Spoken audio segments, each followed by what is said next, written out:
Howdy CEOs, and welcome to New Players Teaching New Players Episode 1, the series where we talk about everything Prosperous Universe, and discuss how you don't go bankrupt within a week. So to start, let's start with the galaxy. This is the galactic map. It's made up of circles and lines, just like in real life. And just like in real life, the galaxy runs on the fuel of trade, which is facilitated by a number of markets. These markets, known as commodity markets, or CXs for short, will be one of the main financial instruments you will use to make a profit. They follow the same principles that markets since the ancient antiquity followed. Buy low, sell high. But before you go gallivanting around and setting up your space empire, there are some things you need to know. To start off, you will need to pick your starting package. In RPG terms, that's like your character's backstory. Okay, that's actually a bad way. So essentially, it's like if you have a rich aunt, and then your mother phones this rich aunt and tells her to give you money to start a space empire to get out of her basement. So she gives you a Christmas catalog and tells you to pick what you want to start your empire with. But if you think you're going to be tied down by the starting package that's going to pretty much determine the fate for your entire time playing this game, you'd be wrong. But I will say this much. It will determine probably the first 100-ish hours. Eventually, you will be able to build other buildings and go into various other businesses, but for now, you're very limited in scope.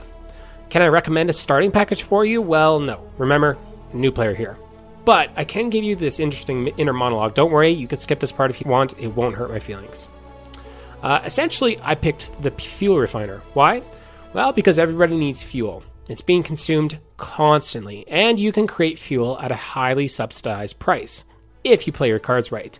This is great if you want to do contracts in the local market. However, if you wanted to do farming or water processing, those really aren't bad choices either. If you are able to harness gases, those are great too. So gases like helium-3 and hydrogen are needed to produce fuel. All right, inner monologue done. Hope that was fairly painless. After you've picked your starting package, you're now going to need to pick your starting location. Remember those markets I talked about earlier? Well, you're going to want to pick a planet that has a known CX in the system.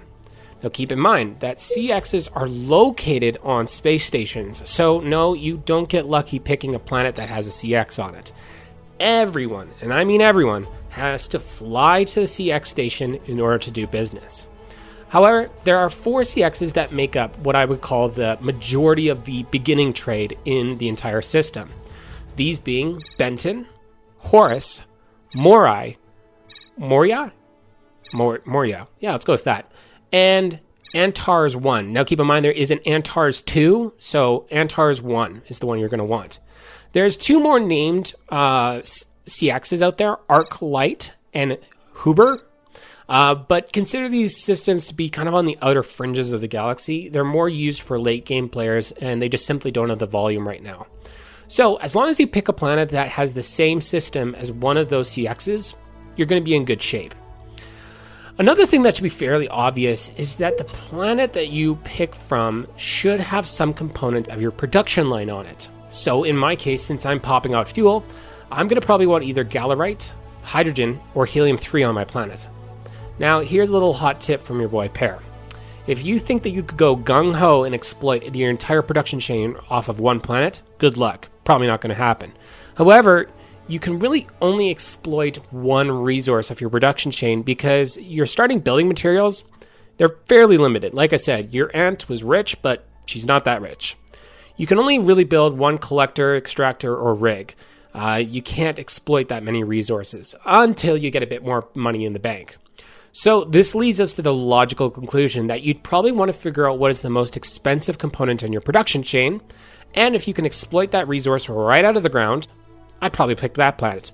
There are many Googleable kind of resources to tell you what that might look like. However, honestly, this part of the show probably doesn't require terrible amounts of worry. I wouldn't sit there for the next 3 hours wondering maximum efficiency. You can do what I pretty much did and literally spend 10 minutes on the setup process. I did fairly okay for myself. After you've picked your planet, you're going to need to pick your company name and identifier. And so here's some names I just came up with just now.